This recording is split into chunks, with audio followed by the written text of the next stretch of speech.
Your commentator is Joe O'Brien.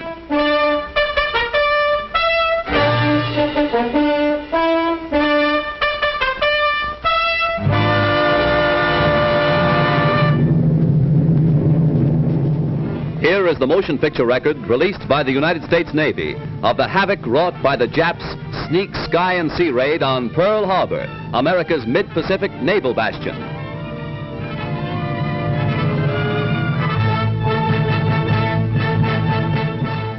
On December 7th, 1941, Japan, like its infamous Axis partners, struck first and declared war afterwards. Costly to our Navy was the loss of war vessels, airplanes, and equipment, but more costly to Japan was the effectiveness of its foul attack in immediately unifying America in its determination to fight and win the war thrust upon it, and to win the peace that will follow. The Japs copied their German masters in striking hard at airfields. Hickam Field, northwest of Honolulu, and the Fort Island Naval Plane Base were the first objectives of Japan's treachery. Scores of planes were bruised and battered by the Japs' aerial bombs. Many of these were demolished beyond repair.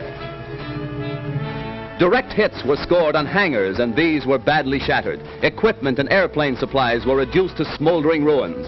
Here at the Naval Air Station is grim and positive evidence of Jap treachery. Here foul blows were struck, while Jap diplomats were talking peace in Washington.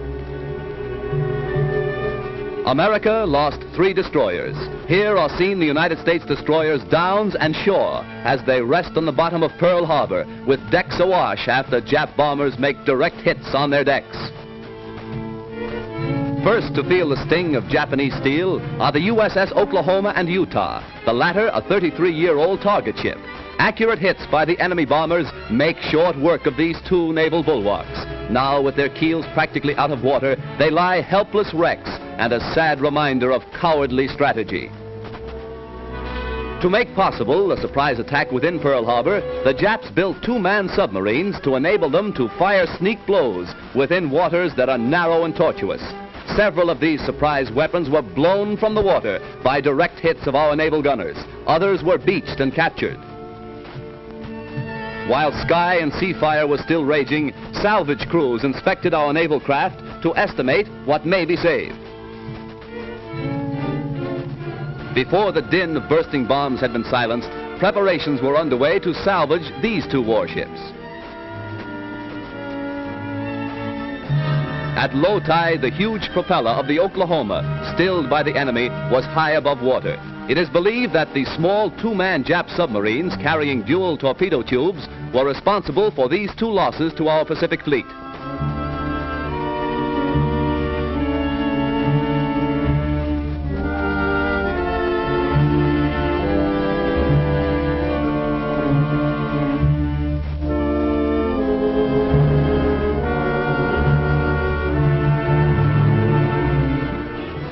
Here is the actual bombing of the mighty USS Arizona by Jap planes. These pictures were made by a fearless cameraman who thought nothing of his personal safety to make possible this record for all posterity. A single lucky hit was responsible for the disaster that befell the Arizona when a Jap bomb falling directly through one of the battleship's funnels exploded in the engine room and set ablaze tons of fuel oil. Dense black smoke billowed to the sky as the massive control tower began to keel over. The Arizona's courageous crew stuck to its guns until the very end. Here was displayed heroism that will live forever in the glorious annals and traditions of the American Navy.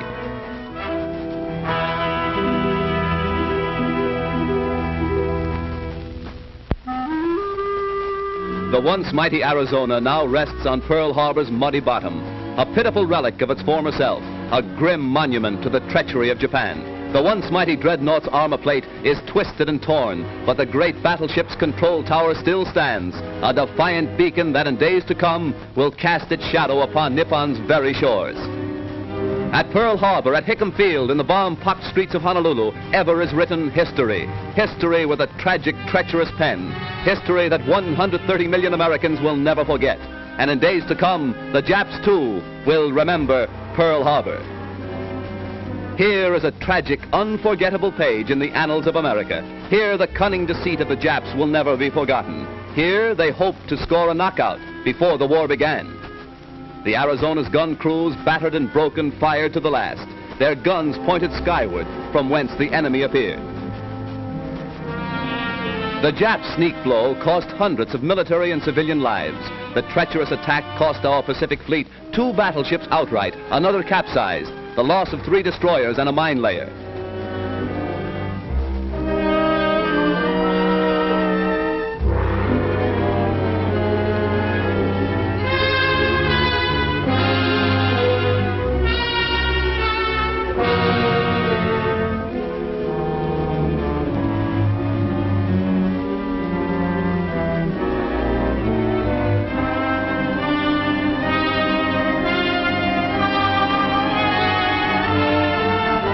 While bombs were still bursting and flames still pouring from our shattered naval craft, a light United States cruiser valiantly moves out to join the fleet and avenge Pearl Harbor.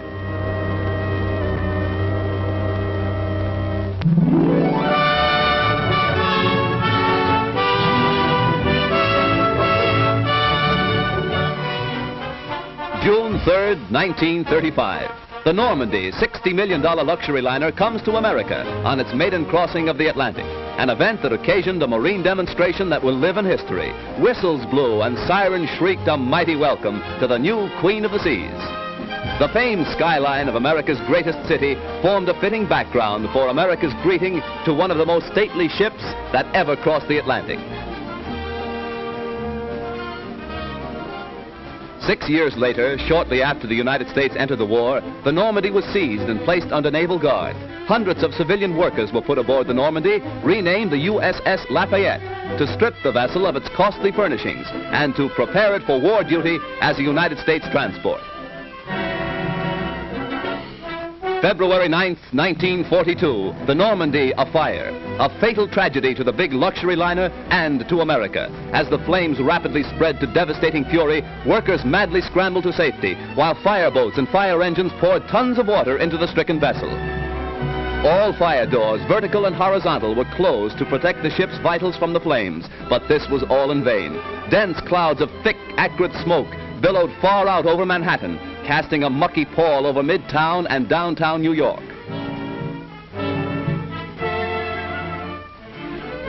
While the blaze was at its height, hundreds of doctors, nurses, and first aid workers were rushed to the scene to remove the wounded and to administer first aid to scores overcome in their efforts to stem the fury of the spreading flames. Millions stood in awe when the Normandie first reached America on its triumphant maiden voyage. Again, millions lined the New York and New Jersey shores to sadly observe the passing of the doomed and ill-fated ship. Rear Admiral Adolphus Andrews, Commandant of the 3rd Naval District, ordered all hands ashore to save the lives of those who were heroically battling to keep the huge liner upright. Hour after hour, tons of water were pumped into the Normandie, causing a bad list to port, as strong hawsers snapped and tugs strove to push the giant vessel close to the wharf.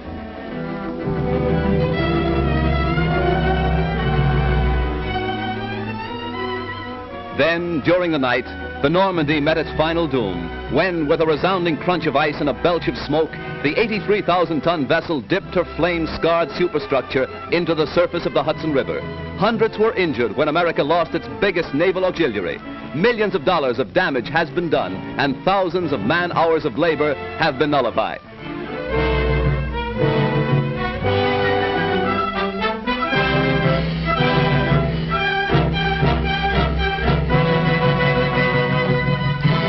Accident or sabotage, the world may never know. But the fate of the luxury liner Normandie, rechristened the USS Lafayette, is one of the major catastrophes of our day.